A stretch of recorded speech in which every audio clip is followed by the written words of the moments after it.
নমস্কার সবাইকে। আজকে বিকালে আমরা বেরিয়ে পড়েছি একটু বড়লোকিয়ানা দেখাবো বলে। কারণ আমরা যাচ্ছি শপিং মলে সাউথ সিটিতে, যেটা আর কি বড়লোকেদের জন্যই স্পেশালভাবে তৈরি। তো এখান থেকে আমরা গাড়িতে বসে পড়েছি। উবের থেকে আমরা গাড়ি বুক করেছিলাম। আমার ছেলে তো ভীষণ এক্সাইটেড যাওয়ার জন্য। আমি অনেক বছর আগে ২-১ বার গেছি। কিন্তু ছেলের এটা ফার্স্ট টাইম। মানে ও খুব এক্সাইটেড।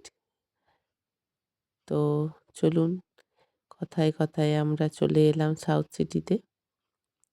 তো সাউথ সিটিতে মা দুর্গার প্রণাম করে দুর্গা দুর্গা করতে এখন ঢুকে পড়ি সাউথ সিটিতে।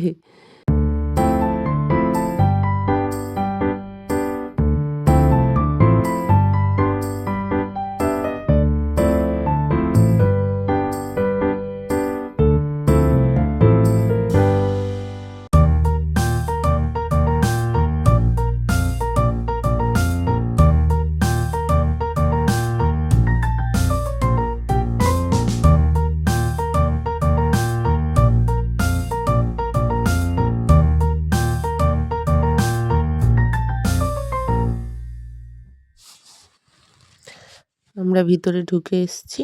তো এবার চারদিকটা একটু ঘুরে ঘুরে দেখবো। কোনো কিছু তো কেনা যাবে না, কারণ আমাদের সাধ্যের বাইরে এত দাম। এগুলো কেনার কথা তো ভাবাই যায় না।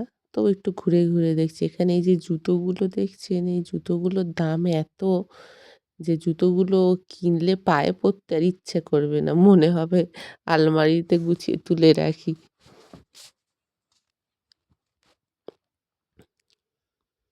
তো এই এখানে আমরা সবাই এসেছি, মজা করছি, আর এখানেই বাচ্চারা খেলা করছে। কিভাবে খেলে আমি তো জানি না, আমি ফার্স্ট টাইম এগুলো দেখছি।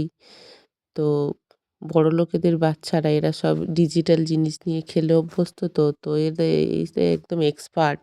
এখানে দেখছি তো বাচ্চাগুলো প্রচণ্ড এক্সপার্ট এগুলো নিয়ে কীভাবে খেলছে। আমার তো হাত দিতেই যেন ভয় লাগছে, মনে হচ্ছে যেন ভুলভাল কিছু করে ফেলবো না তো। তো এত সাউন্ড, তো আমার ছেলে, আমি ভাবলাম হয়তো ছেলে খেলতে চাইবে, ওর পিসিমণির কাছে কাট করা আছে। কিন্তু ও বলল না মা, এত সাউন্ড হচ্ছে, এত সব বাচ্চারা খেলছে, তো বলল চলে যাব, এখানে থাকবো না। তো আমরা এখান থেকে বেরিয়ে চলে যাব, এখানে বেশিক্ষণ থাকবো না।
আমরা ওখান থেকে বেরিয়ে এসেছি। এবার এই আশেপাশে দেখছি, এখানে শাড়ির কালেকশনগুলো খুবই সুন্দর। কিন্তু ভয়ে উম কোনো স্টোরে ঢুকিনি। জানি না কত দাম হবে। একটা অকওয়ার্ড লাগবে দাম জিজ্ঞাসা করে কিনতে না পারলে। তো কোনো স্টোরেই ঢুকিনি, কোনো শপিং স্টোরে ঢুকিনি। এখানে আমার ছেলে ওর বাবাকে টানতে টানতে নিয়ে গেছে খেলনা কিনবে বলে। এখানে খেলনাগুলো যদিও খুবই সুন্দর, কিন্তু দাম বড্ড বেশি, বাজেটের বাইরে। তবুও বাচ্চা ছেলে, কম সমের মধ্যেই কিছু একটা তো দিতেই হবে, না হলে তো কান্নাকাটি জুড়ে দেবে। তো এই যাচ্ছে, দেখছে চারদিকে ঘুরে ঘুরে কি নেওয়া যায়, সবথেকে কম দামে এখানে কি পাওয়া যায়।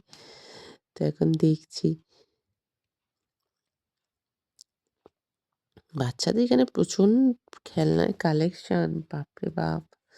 দেখে তো মাথা ঘুরে যাবে।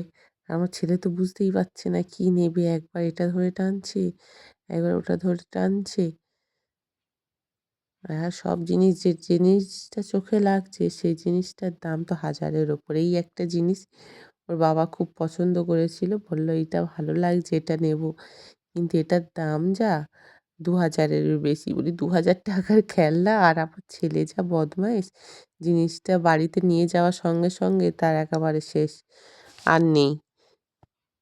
তো বলল, "থাক, কিনতে হবে না। একটু খেলে নিক, খেলে নিয়েই বেরিয়ে যাব।" এবার আমরা যাচ্ছি একটু ফুড কাউন্টারের দিকে। ঘুরতে, ঘুরতে একটু খিদে পেয়ে গেছে। কিছু কিনতে না পারি, একটু খেতেই তো পারি। বাঙালি মানুষ, যেখানে যাবে যত দাম হোক, খাবারটা ঠিক, পেট পুজোটা ঠিক করা চাই। তো এখানে খাবার কাউন্টারের দিকে যাচ্ছি। দেখা যাক কি, কি খাওয়া যায়।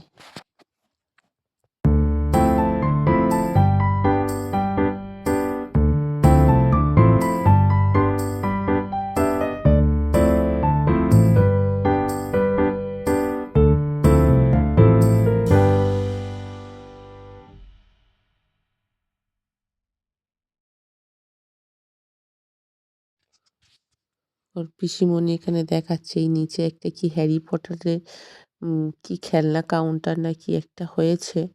তো ওটা দুদিন আগে নুসরাত এসে উদ্বোধন করে গেছে। তো ওর পিসিমণি আমাকে সেটাই দেখাচ্ছে। আমাকে বলছে, "যাবে?" আমি বলি, "একদমই নয় বাবা। আমার ছেলে যা বদমাশ, এক্ষুনি গিয়েই বায়না জুড়ে দেবে।" তো এখানে আমরা একটু কফি অর্ডার করেছি। তো সবাই মিলে এখন বসে, বসে কফি বানাচ্ছে। সুগার তো আলাদা দেওয়া থাকে। তো এখন বসে, বসে চিনি ছাড়া কফি খাওয়া যায়?